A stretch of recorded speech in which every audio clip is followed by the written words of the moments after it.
Hi guys, welcome to another Luminar AI tutorial. Please excuse my absence from YouTube for a little while. School holidays at the moment, so I've had my daddy daycare hat on and making sure my kids have been well entertained and well looked after.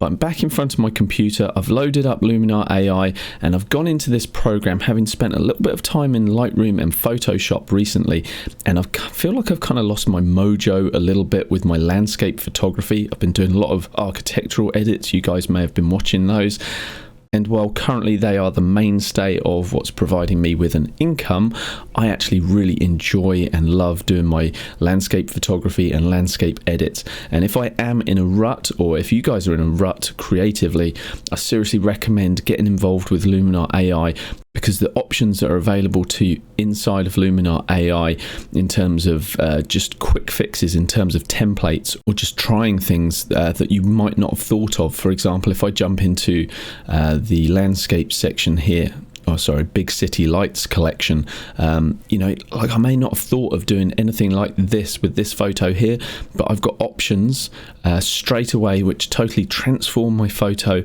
and it just might take me on a different creative direction to what I may have thought of originally. Like Electric City, oh my god, I hate this. This is like the worst thing I've ever seen in my life, and I've seen some bad things. But for instance, this may be some direction that I may want to consider going in, but it just opens up my eyes to other creative possibilities rather than just what I'm presented with, which was my initial capture, which is this one.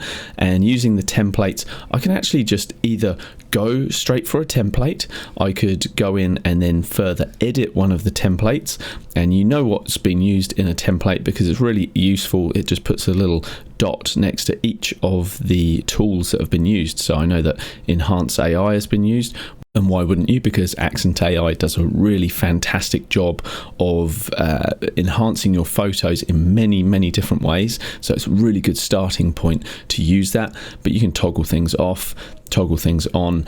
And there's certain elements that you can address, such as like the color. If I like the color toning from this transformed into this, I can come down and look what's been used. So in the creative section, I've got mood here, and I know that street theatre is the LUT that was applied to this to give it the look. So if I turn it off, we're back to that original color palette, and then I turn it on. So these are a really great way of color toning your images. If you are new to photo editing, I strongly recommend Luminar AI because the templates are really great as a starting point and actually helping you to start understanding and learning how photo editing works, because you can actually jump into each of the tools that are applied and actually see how that preset, how that template is applied to the photo, and easily see what your before and after looks like and what it's doing. Now, personally, I don't really like this template. It was just a random one that I chose just to demonstrate. So let's go back to the beginning. Let's come into our edit, jump into the history and just click original. So we're right back to where we started. And I'm going to build a photo edit from the ground up. I don't know where this is headed. It might be horrible. My very last landscape edit, somebody wrote me a big long comment just to tell me just how horrible my edit was. So while I feel like they were kind of missing the point of the video, which was actually to show and demonstrate how to use the software rather than how great my edit was, but they weren't afraid to give me that feedback. So let's hope that this is a slightly better edit than the last one. So let's come into Enhance AI.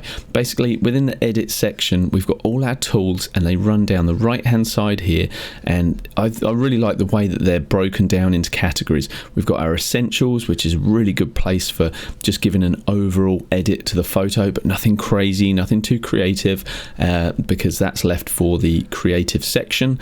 And then you've got tools for portrait editing, which we can ignore, and the professional options here as well, which I do actually think are worth looking at. And whereas you don't need to dive into these, I certainly recommend looking at optics, and that's normally a good one to start with, because all you need to do is just tick auto distortion corrections, and Luminar is going to analyze my photo. And did you see it pop then?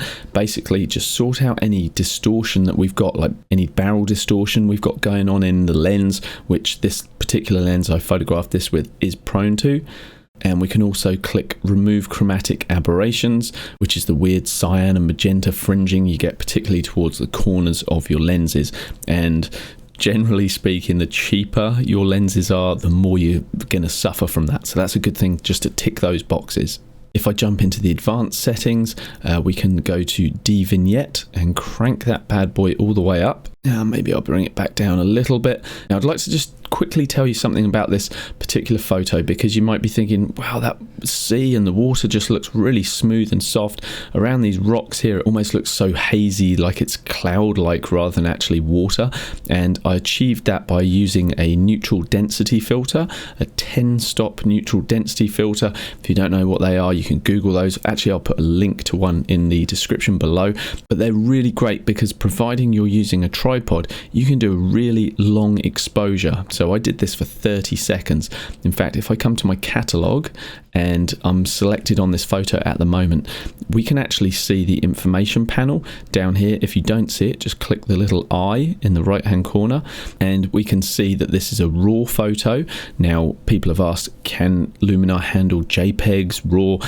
Yeah, of course it can handle most of the major RAW files, if not all of them. I'm not sure. I shoot with Nikon, so I use NEF files. I also shoot with Fuji, so it handles all of those RAW files. As well as that, it will handle JPEGs, but I would recommend, if you can shoot RAW, process in RAW. You're going to get better results. You can push the files harder. You can be more aggressive with your editing. JPEGs will fall apart quicker than a RAW file will. But what we can see here is we can tell that this was shot at ISO 100 on a 16mm lens, so that's very wide field of view. We're getting a lot of information in, and I did that so that I could pick up all of this detail in the rocks here. I'm at f11 and that's a pretty good weight. I probably would have focused around here on this furthest rock, perhaps somewhere towards the middle of the scene, so we're getting a nice amount of sharpness in the foreground here and in the background as well. And one of the most key elements of this particular photo is this number here. I'll double click that because we don't need to see all the other stuff, but you can see that I've shot this for 104 seconds. So having that shutter open for a little shy of 2 minutes has allowed me to get what was a pretty rough sea and actually turn it into something that's really smooth and much more tranquil looking. You may or may not like this look, but I'm just explaining how I actually captured that. Another thing that neutral density filters are really useful for is actually creating that long exposure, but not just smoothing out the water, but that will also smooth out the sky. So any movement in the clouds, you imagine how much clouds move in 2 minutes, you get a nice softening effect of the clouds, and that's what's happened here. Enough blabber about how I shot it. Let's jump back into actually editing it. So now let's come up to the essentials section and let's just grab Accent AI. And if you are new to photo editing, seriously, all you need is Accent AI if you want to quickly improve your photos. So you can be really heavy-handed and push it to 100, but normally I find that Luminar's AI just sort of overcooks it a little bit, so you don't need to go that heavy-handed. But basically, I don't know, 65% of that, if I toggle that off and toggle it on, you can see straight away that we've got a much better exposure, the colors are richer, we'll have better clarity and sharpness in everything. So again, let me show you before and after. So this tool alone, that is worth the entry fee to Luminar AI just for this one tool. I really love it. And incidentally, if you do want to get Luminar AI, there's a link below with a discount code which is @Sky10, and you guys can benefit from a discount using that. And I also get a really small commission from Skylum as well, which just helps me keep creating these free videos for you guys. I think I'm going to use some of this Accent AI, but I would like to actually have a little bit more control over the image myself. Now, as far as composition goes, let's jump into there. If you don't know, Luminar AI has a composition AI tool that you can click and it will give you an actual suggested composition for your photo.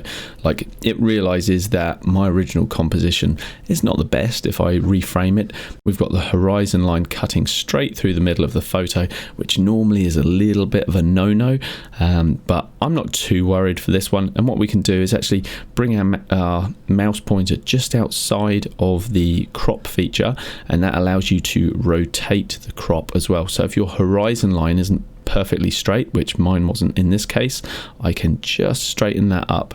I may bring my crop in just a little bit from this side. Now, why don't we go just there, just so that we're getting this tree in. I don't want to crop the tree out, but I'm not too worried about, there's a little building just there on the left. So we'll go with that crop and close that down. And Luminar AI applies to the crop and we can move on. Okay, let's move into the light section here, and I'm just going to increase my exposure just because it was very underexposed. It's actually quite hard to judge your exposure when you are using those really strong 10-stop ND filters. So I want to brighten this up from a point of view of Mt Manganui in the background here and also the rocks, but I really want to bring back some detail in the sky. So I will do that, but I'm going to do it with local masking that I'll show you guys shortly. We grab the highlights and just bring that down. That is just going to help recover a little bit of the sky. And hidden inside this light panel is our curve section here, but it is hidden away. And I believe that the reason that they've done this with Luminar AI is that Luminar AI, as powerful as it is as a piece of software, the developers have tried to simplify it. So all of these kind of tools, things like curves, which traditionally are a very, very powerful tool, but they can be confusing. So for example, I can introduce a bit more contrast or whatever. The coders have thought it's probably best if they're just hidden away and people don't get freaked out seeing it. So we don't need to worry about that. We'll jump into structure now, and that's going to help a lot with these rocks, I'm sure of it. So I'm going to actually push this really far to the right.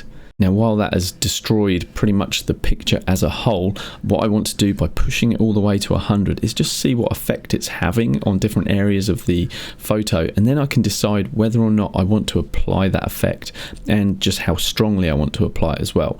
Now, normally any of these tools, I don't want to push them all the way to 100. But I like to do that just to see how they operate and see what they're doing. So now I can just get hold of that slider and just move it back and forth, wiggle it back and forth, and just put it to a point where I feel I'm much happier with that effect. Then we can toggle it off, toggle it on, and it's certainly adding more punch to the overall photo.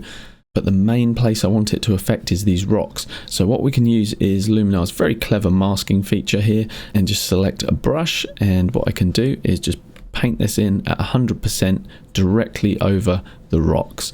And I don't need to be too precise with this. I've got a nice feathered brush here, so basically the effect is just feathering off from where I paint it. So now if I toggle this off and back on, you'll see it is only affecting the rocks. If I want a bit of the effect, but not too much over the actual mountain in the background here and the trees, for example, what I can do is carry on painting in with my mask, come to my brush, and this time just drop the opacity down, maybe somewhere around that 34%. So basically we're getting a third of the effect of what we had over the rocks. And now we can see our before, see our after, and I'm happy with that. Let's jump into the color section now and have a quick look here. I could increase the saturation of the overall photo, and in this case I think I will increase it just a little bit, because what I want to do is I want to bring out this nice turquoise color that we've got going on in the sea here. I'm also enjoying the rich vibrant oranges and the blue tones in the sky. I feel like the actual greens and yellows going on here in the hill are actually just getting a little oversaturated. So what we can do is then come straight into the HSL, which stands for hue, saturation and luminance. And what I can do is actually come into the saturation, so just how strongly a color is applied, and I can specifically talk into colors. So I can grab the green slider and just reduce that all the way. Now, an interesting thing with the green slider and greens in general, often you think that the foliage is going to exist purely in the greens, but it turns out in most cases it's greens and the yellows as well. So if I grab the yellows and see if I start reducing that, it starts taking out the color from the trees and the grass. So I can just ease that yellow back as well as the green. And let's toggle this off and on to check we're happy. So I like the fact that we've got more saturation through here, also in the sky, but I feel like the oranges are getting away on us a little bit as well, particularly in the rocks. If I drop this away, we see that the rocks get a more grey, I don't know whether we call it natural colour, but I'm just going to ease that back on the rocks as well. The other way to do this would be to have left our saturation slider back at 0 and just jump straight in here and actually just crank up the cyans and the blues. That would have been another way to achieve this kind of look without actually having to then reduce the yellow, orange and green. Anyway, let's have a look at our before and look at our after. It's quite subtle, but I like that. We don't need to worry about black and white for this photo, but let's jump into the details where we can look at things like the sharpening. Now, the small, medium and large details we can control with these sliders, but what I want to do here is just actually bring up just the sharpness. So if I push that all the way to 100 again and toggle it off and toggle it on, you can see that we get a really nice amount of crispness through the rocks here.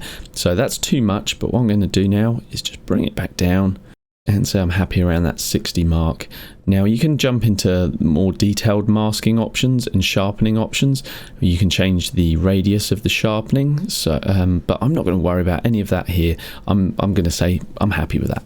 And let's zoom out. Now, vignetting is quite a powerful tool because that helps to lead our viewers' eyes. So basically a vignette is when we darken down the corners. So if I push that all the way to -100, we can see what we're doing. So now our eye goes straight to the mountain and the water here and these central rocks, but obviously this is far too much. So what we're going to do is open up the advanced settings and we can crank the feathering up so we get a softer transition from the corners to the center. We can have a look and see whether we prefer a rounder effect or something that goes closer to the edge of the actual frame of the photo. If we want to, we can actually brighten the inner part of the photo, which in this case, I may do that just a little bit. We can play with the size, and when I'm happy with the overall look of my vignette, then I come back to the amount slider and I can just ease it off. So if I double click that, we can see this is with 0 vignetting. And whether or not you like a vignette, that's completely personal preference. I feel like we're far too bright in these top left and top right hand sides of the photo, and so I am going to add a little bit just to help guide our viewer's eye. Let's have a look at our before and our after. So we're brightening the center of the frame and darkening the exterior, and I'm pretty happy with that. If you're working on an edit and you're adding one tool on top of another tool on top of another tool, it's really easy to go too far pretty quickly. So if we look at our before and our after, well, I think perhaps we haven't quite got to that's too much stage yet. If you do, what you can do is come to this slider in the bottom right hand corner. And this is really useful because you can just take away or add back in the effect that you've been working on. So we might decide that, well, 100%, yeah, we did overcook that slightly, and then we can ease it back to somewhere we feel much happier with. But for now, I'm just going to leave that at 100% and move on. I've had a lot of people mention in the comments that they're not really sure how to use local masking. So in this next section of the edit, let's have a look at local masking, and trust me, it's actually really simple when you get your head around it. So let's come over to the paintbrush here, and that's the local masking option. And currently there's no options to do anything. So the first thing we have to do is add a local mask. Now there are two types of local masks that you can add, either a basic or a texture mask. So in our case, we just want to worry about the basics, and this just allows us to refine our photo and then paint it in specifically where we want. So the first thing I want to do is actually bring out a bit more interest in the sky. So I'm going to get all of my settings where I want them using these sliders, and then I'm just going to paint the mask in a bit like we did before, just where I want it. So I'm keeping my eye on the sky only, and if other bits of my image fall apart, I'm not worried about that at all. So I'm going to reduce the exposure, and that'll often help with bringing back a little bit of the saturation in the sky as well. And I'm just going to play around with sliders and just see what I like the look of. So I like adding a bit of contrast for the main part of the sky, but down here in the bottom right hand corner of the sky where it meets the sea, no, I don't really like it there. But that's where the power of masking comes in, because we can just paint it just where we want it. May want to boost the shadows slightly. Let's have a look at shadows off and on and play around with those. And let's see about the structure in the sky. To me, by increasing that structure, I really don't like that, and it's giving it that look as if HDR has been done to it, but done very, very badly. So you guys know that I use HDR to combine multiple exposures in a lot of my photography, just to give me greater dynamic range. But when you're doing that, you've got to be much more subtle than creating a look like this. So anyway, we'll leave structure, we don't need that, but what we do need to do is paint this effect in. So we've got options to either paint it, or what I find works really well for a sky is using a gradient mask. So we can select the gradient mask, and Luminar AI says click and drag to draw a gradient. So that is what we shall do. Now the fact that this is red at the moment, all that is doing is just showing us where this gradient is going to affect. And as soon as I've released it, that redness goes away. But if I click on the little white dot and reactivate it, we'll see again where that mask is. And now you'll see that that effect that we were working on has literally only applied 100% where this line is and above. It's at 50% in the center where this little dot is, and it's at 0% where the bottom of the line is. So it's fading from 100% at the top down to 0 where the sea meets the sky here. And if I do something extreme, you'll see what I mean. So there you go. I've dropped the exposure and you can see that we're like pretty much black right at the top there, and that just fades off as we go through our gradient. But what I'm going to do is just get that exposure back to where I'm happy with it. Maybe I'll bring it down just a touch. I feel like the rocks in the foreground are quite bright, so what I can do is actually add another local mask just to control the brightness of the rocks. So I can bring the exposure down there, and this time I'm going to grab my paintbrush, and you can use the bracket keys on your keyboard to change the size. And now we'll just paint that in. And because I'm at 34% opacity, I can just build this effect up so it gets stronger as I click and drag over more times over that effect. So now if I toggle that off and toggle it on, my aim is as I'm darkening this down, our eye leads in towards this brighter part even more in the middle. I mentioned earlier that I felt like the rocks were a little too orange, so I can also take care of that with a local mask. So again, let's add a brand new basic mask, and this time I'm just going to grab the saturation slider and bring that down to the left. And now I'll get my brush set to 34% again, and I can just paint that in. And I'm going to be a little bit more careful with this, just so that I don't bleed over into our nice turquoise blue sea area. So I'm just painting that in at 34% at the moment. Decrease the size of the brush, paint these ones over here as well, paint over there like that. And there you can see we've decreased the saturation of the rocks. If I turn that off and then I turn it on, they're more of a neutral grey, which was kind of how I remember it. They're probably picking up a lot of orange tinge from the orange in the sky and the clouds. So now I've done a little bit of local masking. Let's look at our before and our after. And let's just jump back into the editing section and jump into the creative section and just see if we can't improve things further. We could look at adding some atmosphere in. We could add some layered fog, so as if the fog's just sat on the sea there. We could try it. It might not work, but look, let's put that at 100. Increase the depth as it's coming forward. And I really love this. You can see how the fog just kind of disappears into the background and then comes forward as you increase the depth slider. And in some moody landscapes, particularly ones shot nice and early in the morning when you normally do get that kind of fog, you can really enhance that effect. But for me, this isn't really an option for this one. So let's just close that down. I'm just going to do two things. I want to introduce a little bit of a kind of mystical glow. So I'm going to jump into mystical, and let's be really garish with this and push it to 100. And while I don't like that at 100%, I might want to just ease a little bit in, because it's just giving everything just a nice little soft, ethereal kind of look. Somewhere around 19. Let's look at our before and our after. It's subtle, but I quite like that.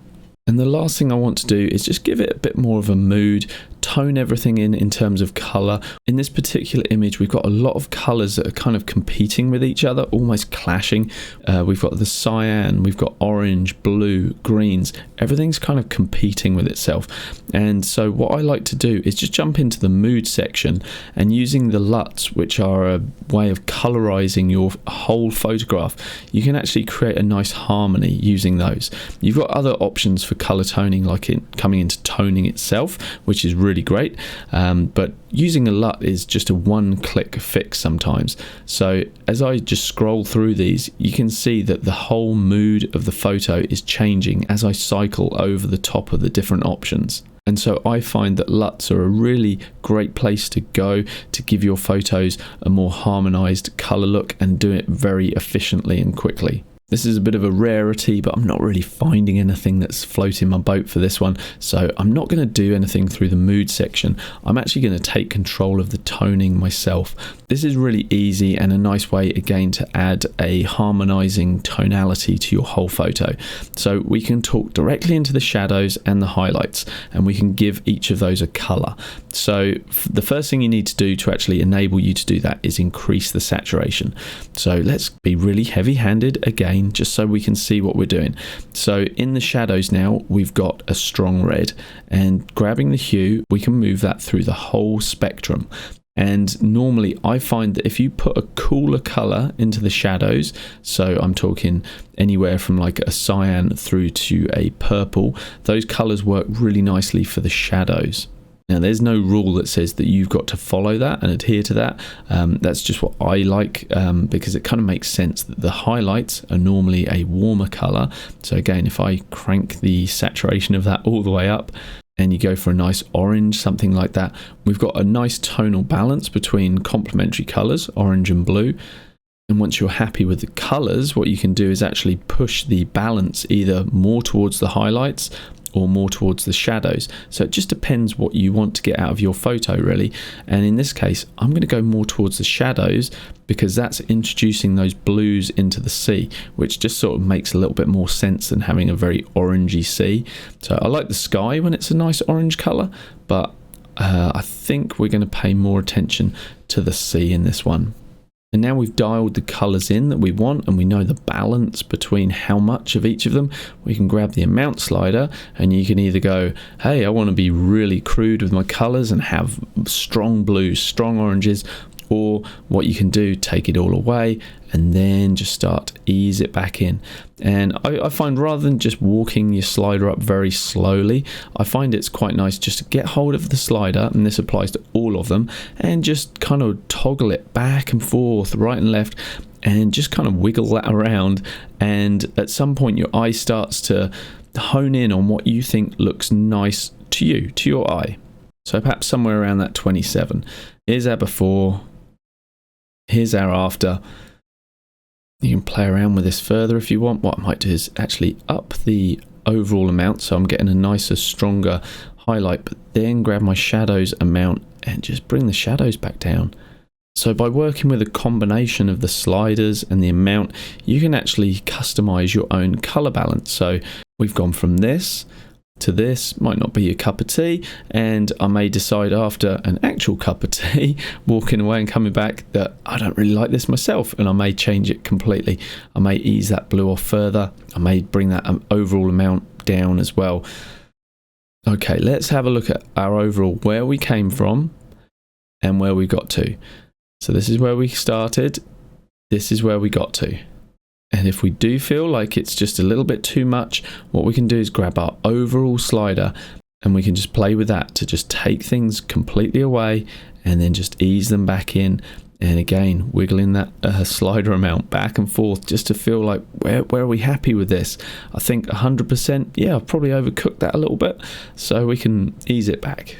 Now, once you've finished your photo, it's time to actually get it out of Luminar and in a format that you can actually use. And I've had a lot of people ask me about exporting and export settings, so let's take a look at that now. Because currently we've got our photo saved on the computer, and all we've done to it, these changes that exist in Luminar AI, is just a set of instructions that's telling the photo how it needs to look, but only with inside Luminar AI. We have to export it so we have access to that photo, so it's something that we can send to our printer, upload online, that sort of thing. So let's come over to Save Photo to Disk. And while this dialog box may look daunting, it's actually really, really straightforward. The location obviously talks to whereabouts on your computer you're going to save it to. The file name speaks for itself. What do you want to call the photograph? And now here are our options down here. The most common format that's useful for exporting from Luminar AI would be JPEG. Now that we've selected that, we've got a couple of other options. We can add some sharpening on export. So for example, if you're sending this up to the web, it may be worth adding some medium sharpening to your photo during the export process. If I was sending this to print, I would keep the photograph as the actual size because you want the maximum detail possible for when you send it to print. But if you're uploading this to the web, to Facebook, to Instagram, that sort of thing, that's where you actually want to resize so it's optimized for the web. So in the resize setting, what you can actually do is specify the dimensions that you want, or you can say, hey, on the long edge, so in this case, that's the width of the photo, let's resize it so the long edge is 1500 pixels, and I find that's a nice amount for Facebook. Our color space, if that sounds daunting, we won't go into it, but basically stay away from these two if you're exporting a JPEG for the internet, and just go with sRGB. That will have your photos looking exactly as you see them on your screen on the internet. You can ignore the resolution here. You don't need to worry about that whatsoever. That's just for printing. One thing we do want to look at is the quality. And this is a trade-off between how small do you want the file. So we could have a very small JPEG file if we had a quality of 0, or we can have a maximum quality, which you might think, well, that's what I want. But your files are going to be bigger if you save at 100% quality. So normally JPEGs are pretty good, even at around anywhere from sort of like 70 and upwards. So I kind of go around that 80-90% mark. So I've just changed my location as to where I want to save it, and I hit export, and that's it. Luminar does its thing. Guys, I really appreciate you following along with me. If you don't have Luminar AI yet and you think it looks like a useful program that you might benefit from, again, there's that link below and a discount code for you at Sky10 that you're welcome to use. If I look at our before and after again, before and after, I'm going to be straight up with you guys, and I'm going to give you a little secret. I don't actually like this edit. I don't think I've done justice to this photo, and I think I could do a much better job of it. So when I'm not actually recording for you guys, I might give this one another go and see what else I can do with it. Personally, I think a black and white version of this would be much more impactful. So if that's something that you guys would like to see, how I would process this as a black and white, just write black and white in the comments so I know. And if I get enough requests for that, I'll put together a video on a black and white edit of this. I honestly think that would look so much better and overcome a lot of those problems that I mentioned before, which was coming from the fact that we have so many different colors that are almost competing within this photo. So there you go, guys. There's a photo edit in Luminar AI of a landscape shot I took of Mt Manganui here in New Zealand. Thank you so much for watching, and I'll catch you in the next video. Ta-ta for now.